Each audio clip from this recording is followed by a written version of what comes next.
పరమోత్కృష్టమైన రోజు. ఏ రోజు నీ జీవితంలో ఈ యజ్ఞవరాహం విన్నావో అదే నీ జీవన యాత్రలో కొన్ని కోట్ల కోట్ల జన్మలలో పరమోత్కృష్టమైన రోజు. అది యజ్ఞవరాహమూర్తి యొక్క ఆవిర్భావ దినము. పుడమి తల్లి పొంగిపోయిందిట భూదేవి. ఆహా, ఏమి అదృష్టం, నా అదృష్టం, నా స్వామిని తన మూపులంతో పైకెత్తాడని గాఢంగా ఆలింగనం చేసుకుందిట. తత్ఫలితమే నరకాసురుడు జన్మించాడు. మనకి యజ్ఞవరాహమూర్తిని ఎక్కడైనా ఫోటో కానీ ఏదైనా చూసినప్పుడు ఒక పంది స్వరూపాన్ని వేసి దాని మూపు మీద రెండు కోరల మధ్యలో భూమిని ఎత్తుతున్నట్టుగా వేస్తారు కదండి. కానీ అలాగా ఉండరు పరమాత్మ. యజ్ఞవరాహమూర్తి అంటే ఎవరో తెలుసా అండి? యజ్ఞవరాహమూర్తి యొక్క వర్ణన విన్నా, యజ్ఞవరాహమూర్తి యొక్క ఆవిర్భావమును విన్నా ఉత్తర క్షణంలో కొన్ని కోట్ల జన్మల పాప సంచయము దగ్ధమైపోయి కృష్ణ భక్తి కలుగుతుంది. ఎందుచేత విష్ణు సహస్రనామ స్తోత్రంలో ఒక నామం ఉంది. యజ్ఞో యజ్ఞపతిర్యజ్వా యజ్ఞాంగో యజ్ఞవాహన యజ్ఞభృత్యజ్ఞకృత్యజ్ఞీ యజ్ఞభుక్యజ్ఞసాధన యజ్ఞాంతకృత్యజ్ఞగుహ్యం అన్నమన్నాదయేవచ అని. ఆ వచ్చిన వరాహమూర్తి ఎవరో తెలుసా అండి? యజ్ఞస్వరూపము వరాహమై వచ్చినది. అది విచిత్రం. యజ్ఞము దేన్ని ఆధారంగా చేస్తారు? వేదము ఆధారమై ఉంటుంది. ఆ వేదము ఆయన శరీరమైంది. ఇప్పుడు వేదములో చతుర్హోత్రము అనబడేటటువంటి ఒక క్రియాకలాపం చేస్తారు. అవే ఆయన యొక్క 4 కాళ్ళయ్యి. యజ్ఞము చేసేటప్పుడు సృక్కు స్రవము అని 2 పట్టుకుంటారు. మీరు ఎప్పుడైనా చూసుంటారు. సృక్ అని ఒక చెక్కతో చేసింది ఉంటుంది, చిన్న మూతుంటుంది దానికి. ఆ నేతిలో ముంచి ఇలా వేస్తుంటారు.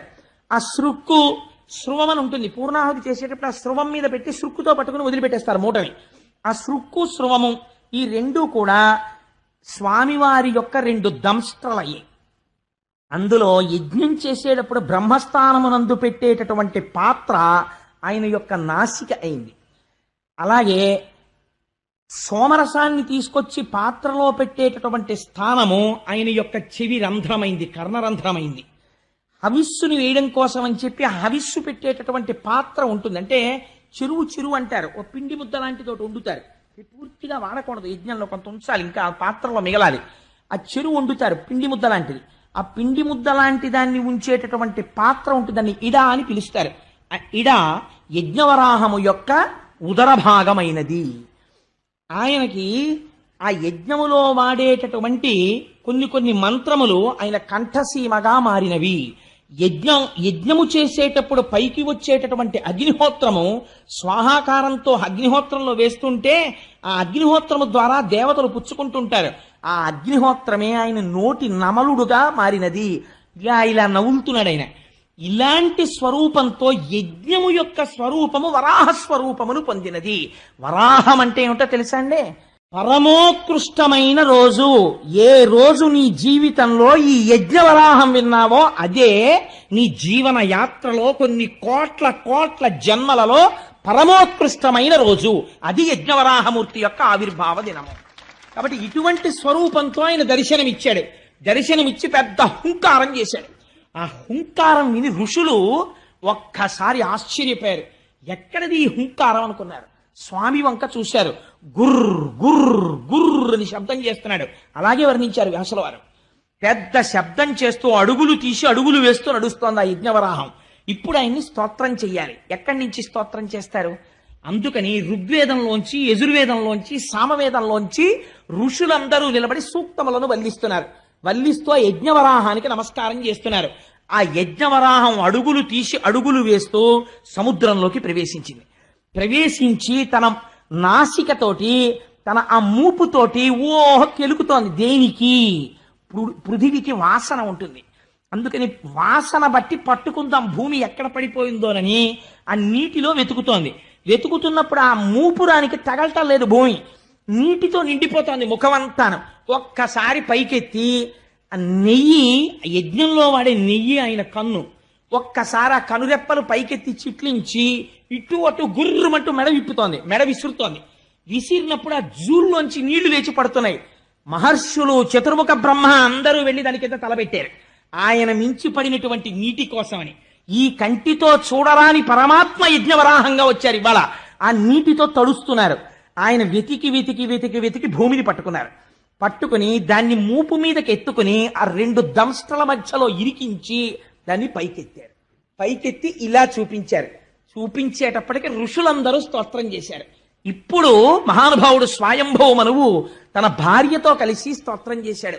ఏమి గొప్పతనమయ్యా మహానుభావా, ఈ ప్రజలు ప్రాణులు నిలబడడానికి భూమి లేదు, రసాతలంలో పడిపోయిందంటే యజ్ఞవరాహమూర్తి వయ్యొచ్చి భూమండలాన్ని పైకెత్తావు, పైకెత్తి తీసుకొచ్చావు. ఇప్పుడు దీన్ని నిలబెట్టాలి. ఎలా నిలబడుతుంది ఇప్పుడు ఇది? దీనికి ఆధార శక్తినిచ్చాడు. నిలబడ్డానికి నీటిలో ఆధార శక్తినిచ్చి మూపురం మీద ఇలా ఉంచి కింద పెట్టాడు. కింద పెట్టి మూపురాన్ని పైకెత్తి నిలబడ్డాడు. ఇలా భూమండలాన్ని గోళ రూపంలో పైకెత్తితేట పొడమి తల్లి పొంగిపోయిందిట భూదేవి. ఆహా, ఏమి అదృష్టం, నా అదృష్టం, నా స్వామిని తన మూపురంతో పైకెత్తాడని గాఢంగా ఆలింగనం చేసుకుందిట. తత్ఫలితమే నరకాసురుడు జన్మించాడు. అది ఎందుకు అలా పుట్టాడో, ఎందుకు భూదేవి సత్యభామగా వచ్చిందో అక్కడ చెప్తాను. ఆ విశేషాలు దశమస్కంధం దాటుతున్నప్పుడు చెప్తాను, ఇప్పుడు చెప్పడం కుదరదు. అందుకని ఆ యజ్ఞవరాహమూర్తి రూపంలో పైకెత్తాడు. పైకెత్తి ఆ భూమిని ఆ ఆధార శక్తినిచ్చి నిలబెడితే వీళ్ళందరూ స్తోత్రం చేసి, అయ్యా ఈ కంటికి కనపడనటువంటి వాడివి, జన్మనెత్తవలసిన అవసరం లేని వాడివి, ఒక స్వరూపమును పొందవలసిన రూపము లేని వాడివి, చతుర్ముఖ బ్రహ్మనంతటి వాడిని తపించని సృష్టి చేయించిన వాడివి, ఇవాళ మైథున సృష్టి కొనసాగి ప్రాణులు నిలబడ్డానికి ఆధారభూతమైన భూమిని పైకి తీసుకొచ్చి నిలబెట్టి మహోపకారం మొట్టమొదట చేశావు. ఇటువంటి యజ్ఞవరాహమూర్తికి మా నమస్కారం అని ఆయన పాదములకు శిరస్సులు ఉంచి నమస్కరించి మనఃపుష్పములను ఆయన పాదముల మీద వేశారు. వేస్తే స్వామి వారందరికీ అభయిస్తున్న సమయంలో ఈ హిరణ్యాక్షుడు యుద్ధానికి వచ్చాడు. ఇద్దరి మధ్య భయంకరమైనటువంటి యుద్ధం జరిగింది. ఆశ్చర్యం ఏమిటో తెలుసా అండి, వాడేం సామాన్యమైన శక్తివంతుడు కాడు. యజ్ఞవరాహమూర్తి శరీరంలోంచి నెత్తురు కారేటట్టు కొట్టాడు వాడు.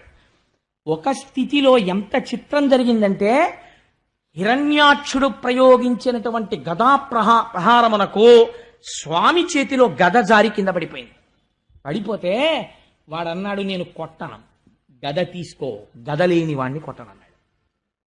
ధర్మానికి ఆశ్చర్యపోయారు స్వామి. ఎంత ధర్మాత్ముడివి ఈ ఒక్క విషయంలో అనుకుని వెంటనే సుదర్శన చక్రాన్ని స్మరించారు. స్వామికి అదో సంతోషం.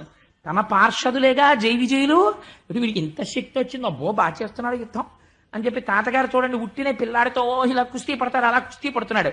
చతుర్ముఖ బ్రహ్మగారు అన్నారు, స్వామి నీ వినోదం చాలు, మాకు భయం వేస్తోంది, వాడు నిన్ను అలా గదతో కొడుతుంటే మేము చూడలేకపోతున్నాం, వాడిని సంహరించి ఉద్ధరించు అన్నారు. ఒక అవతారం, వాడికి ఒక శాపం విమోచనం అయిపోతుంది. అలా ఎంతసేపు వాడిని ఇబ్బంది పెడతావు, కొట్టేసేయి స్వామి, వాడి తలకాయ తీసేయమన్నారు. అప్పుడు సుదర్శన చక్రాన్ని ప్రయోగిస్తే ఒక పెద్ద గదని ప్రయోగించాడు వాడు. ఆయన, అబ్బో పోతన గారు ఏమి పద్యాలు రాస్తారోనండి మహానుభావుడు, గద సారించి అసహ్య విక్రమ సమగ్ర స్ఫూర్తితో వేయగా వరాహమూర్తి ఆ గద తప్పించి ఆ దంష్ట్రాగ్రాహతిన్ తుంచి బలమొప్పన్ మదాతిరేక బల శౌర్యోదార విస్తార పంచాస్య సంపద సామజేంద్రమును బలమొప్పన్ ఈడ్చి త్రుంచు చందంబునన్ అంటారు. ఎంత గొప్ప పద్యమో చూడండి. ఆ హిరణ్యాక్షుడు గదని గిర్ర గిర్ర గిర్ర గిర్ర తిప్పి స్వామివారి మీదకి విసిరితే అలవోకగా గదని పట్టుకున్నారట. పట్టుకుని విరిచేసి అవతల పారేసి, నిన్ను చంపడానికి సుదర్శన చక్రం వెయ్యాలా?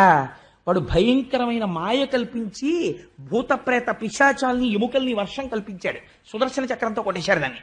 కొట్టి ఆఖరణ ఇంకా ఎంతసేపు వినోదం స్వామి, వాడిని నిగ్రహించమన్నారు. నిగ్రహించమంటే పిల్లాన్ని చూడండి, చూసి చూసి చూసి చూసి తండ్రి ఏమిట్రా ఈ అల్లరి అనో లెంపకాయ కొడతాడు. అలా మీరు కావాలంటే భాగవతంలో చూడండి, ఆదివరాహమూర్తి గోప మీద ఓ లెంపకాయ కొట్టారు హిరణ్యాక్షుణ్ణి. అంతే వాడు కింద పడిపోయాడు. కింద పడిపోయి నాసికారంధ్రముల వెంట కర్ణరంధ్రముల వెంట నెత్తురు కారిపోతుండగా కిరీటం పడిపోయి తన్నుకుంటున్నాడు. దితికి అర్థమైంది, ఓహో నా కొడుకుని శ్రీహరి సంహరిస్తున్నాడని. ఆవిడ స్తన్యములలోంచి రక్తము స్రవించింది. ఇక్కడ హిరణ్యాక్షుణ్ణి తన రెండు కోరలతో నొక్కి పట్టి సంహరించాడు.